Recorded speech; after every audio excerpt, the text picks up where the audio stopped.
Hello friends, welcome to Kannan சமையல். இன்றைக்கி நம்ம சேனலில் தேங்காய் பால் வச்சு ஒரு சூப்பரான குஸ்கா தான் செய்ய போகிறோம்.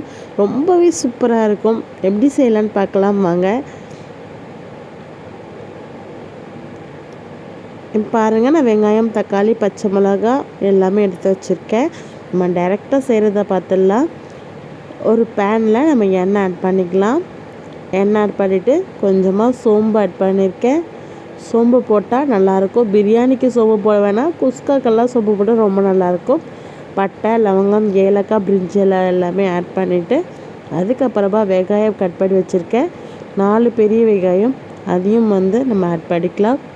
வெங்காயம் எல்லாமே ஆட் பண்ணதுக்கப்புறமா பச்சை மிளகாய் கூடயே சேர்த்து நம்ம ஆட் பண்ணி வதக்கி எடுத்துக்கலாம். நம்ம பிரியாணி செய்யும் போது நல்லா வதக்குவோம் வெங்காயத்தை. ஆனால் நம்ம இந்த குஸ்கா செய்கிறதுனால இந்த அளவுக்கு தான் வதக்கியிருக்க பாருங்கள். கொஞ்சம் கோல்டன் கலர் வந்ததுக்கப்புறமா இஞ்சி பூண்டு விழுதை ஆட் பண்ணிக்க போகிறோம். நான் 2 டேபிள் ஸ்பூன் அளவுக்கு இஞ்சி பூண்டு விழுதை ஆட் பண்ணியிருக்கேன். இதையும் சேர்த்து நம்ம நல்லா வதக்கி எடுத்துக்க போகிறோம்.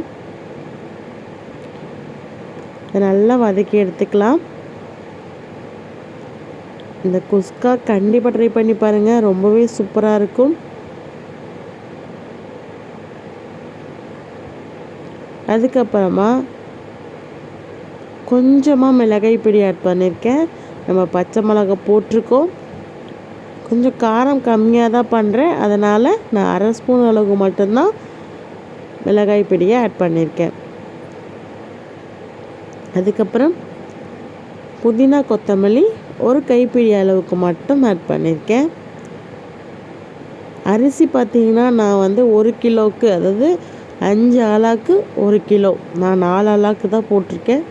அதுக்கான மெஷர்மெண்ட்டில் தான் இப்போ நான் செஞ்சிட்ருக்கேன். இப்போ பாருங்கள், தக்காளியும் ஆட் பண்ணியிருக்கேன். தக்காளியும் நல்லா மேஷ் ஆகணும், அந்த அளவுக்கு நம்ம நல்லா வதக்கி எடுத்துக்க போகிறோம். பாருங்கள், தக்காளி எல்லாம் நல்லா மேஷ் ஆகிருக்கு.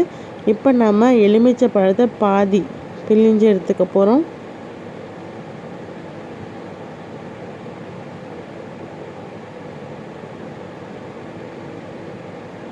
எலுமிச்சப்பழம் பிழிஞ்சதும் நம்ம நல்லா பிரட்டி எடுத்துக்க போகிறோம்.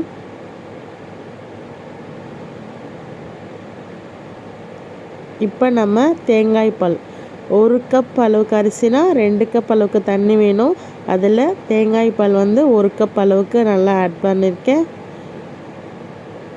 அதுக்கப்புறமா கொஞ்சமாக தண்ணியும் சேர்த்து அதையும் ஆட் பண்ணியிருக்கேன்.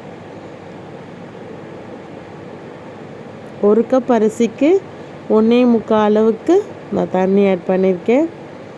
இப்போது தேவையான அளவுக்கு உப்பு ஆட் பண்ணியிருக்கேன். ஒரு வாட்டி நல்லா மிக்ஸ் பண்ணி விட்டுக்கலாம். இது நல்லா கொதி வரட்டும். கொதி வந்ததுக்கப்புறமா நம்ம ரைஸை ஆட் பண்ணிக்கலாம். மூடி வச்சிடலாம். இப்போ நம்ம ஓப்பன் பண்ணி பார்க்கலாம். பாருங்கள், தண்ணி நல்லா கொதிச்சிட்ருக்கு. இப்போ நம்ம அரிசியை நல்லா கழுவிட்டு வடிகட்டி வச்சுருக்கோம், அதையும் நம்ம ஆட் பண்ணிக்கலாம். ஆட் பண்ணிவிட்டு நல்லா பிரட்டி எடுத்துக்கலாம். ஒரு வாட்டி பிரட்டி எடுத்துட்டு மூடி வச்சுட்டு அதுக்கப்புறம் மறுபடியும் ஓப்பன் பண்ணி பார்க்கலாம். தண்ணியெல்லாம் ஓரளவுக்கு சுண்டி வந்திருக்கு. பாருங்கள், நான் பிரட்டி காட்டுறேன் பாருங்கள். பாருங்கள், ஓரளவுக்கு தண்ணி வந்திருக்கு. இந்த ஸ்டேஜில் நம்ம என்ன பண்ண போகிறோன்னா, நல்லா லோ ஃப்ளேமில் வச்சு நம்ம தம் போட்டு எடுத்துக்க போகிறோம்.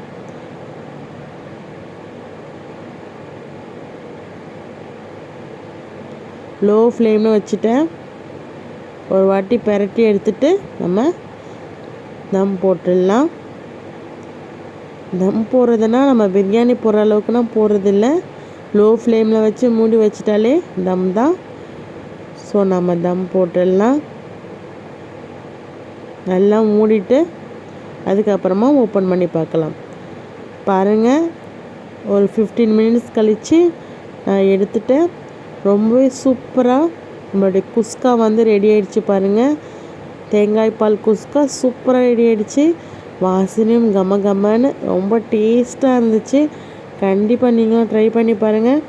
ட்ரை பண்ணிவிட்டு எப்படி இருந்ததுன்னு கமெண்ட் பாக்ஸில் சொல்லுங்கள். இந்த